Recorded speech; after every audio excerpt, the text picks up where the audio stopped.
নডি রুমিন এর নডির অর্থ কি আমি জানি না, যে এখন বিভিন্ন টক শোতে গিয়ে ইসকনের একটা ফিতা হাতে দিয়ে আঙ্গুল দোলায়। এ কি আসলে বিএনপি আসলে করে? ব্রাহ্মণবাড়িয়ার যেখান থেকে সে রাজনীতি করার জন্য এমপি ইলেকশনের জন্য লাফালাফি করছে, ওই এরিয়ায় কেউ তারে চায় না।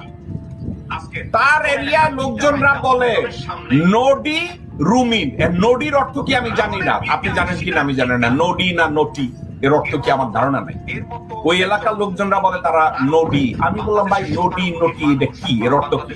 দর্শক কিন্তু আমি জানি না নডি বা নটির অর্থ কি। আপনারা যদি কেউ জানেন স্ক্রিনে আমারে লিখতে পারেন, আপনারা আমারে বলতে পারেন। তো এখন এই নডি রুমিন সে বলে ইউনূস সরকার সার্বিকভাবে ব্যর্থ, ইউনূস সরকার দেশের কোনো উন্নতি করে না এবং যে কোনো মূল্যে ইউনূসকে তাড়াতাড়ি সরাইয়া তাড়াতাড়ি একটা নির্বাচন দেওয়া হোক, যাতে ওর বাবা ভারত আইসে এখানে একটা ভাগ বসাইতে পারে। যে ব্যক্তি নিয়োগ পাওয়ার 3 দিনের মাথায় প্লট পাওয়ার জন্য পাগল হয়ে যায়,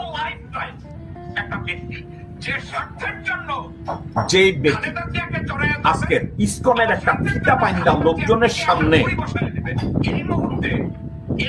রাবণের গীত গায়, সীতার গীত গায়, এর মতো লোক, এর মতো একজন নটি, তার উপরে বাংলাদেশের 17 কোটি মানুষ বা বাংলাদেশের রাজনীতি অথবা বাংলাদেশ জাতীয়তাবাদী দল এর মতো।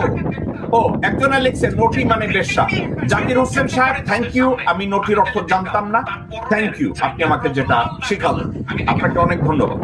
তো এর মতো একটা মানুষের প্রতি বাংলাদেশের রাজনীতি এর মতো মানুষের কাছ থেকে কি ভালো কিছু আশা করতে পারে? গঞ্জিয়া আসার পরে হঠাৎ জড়াই ধরে কাঁদলো, সে বুঝছে যে এবার এখন নাটকটা করতে পারলে একটা পজিশন মিলবে, নাটকটা ঠিক মতো করতে পারলে আমার একটা ফায়দা আছে।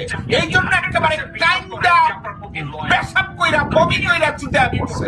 আমি যদি তাকে বলি সে একটা ব্যক্তি হিসাবে সে জাস্ট একটা উচ্ছিষ্ট সামাজিক পতিতা, উচ্ছিষ্ট একেবারে একেবারে একেবারে নগণ্য শ্রেণীর লো লাইফ টাইপের একটা ব্যক্তি, যে স্বার্থের জন্য খালেদা জিয়াকে জড়াইয়া ধরবে, আবার স্বার্থের জন্য খালেদা জিয়ার পিঠে একটা ছুরি বসায় দিবে।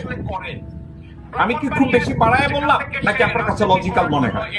এই মুহূর্তে এই বটতলার 2 পয়সার উকিল, আপনাকে আমি ঠান্ডা মাথায় বলি, আমি ল পেশাকে আমি ঘৃণা করি না, কিন্তু সম্মান করি, কারণ এদের ভালো কিছু করার সুযোগ আছে। এখন আমি বলি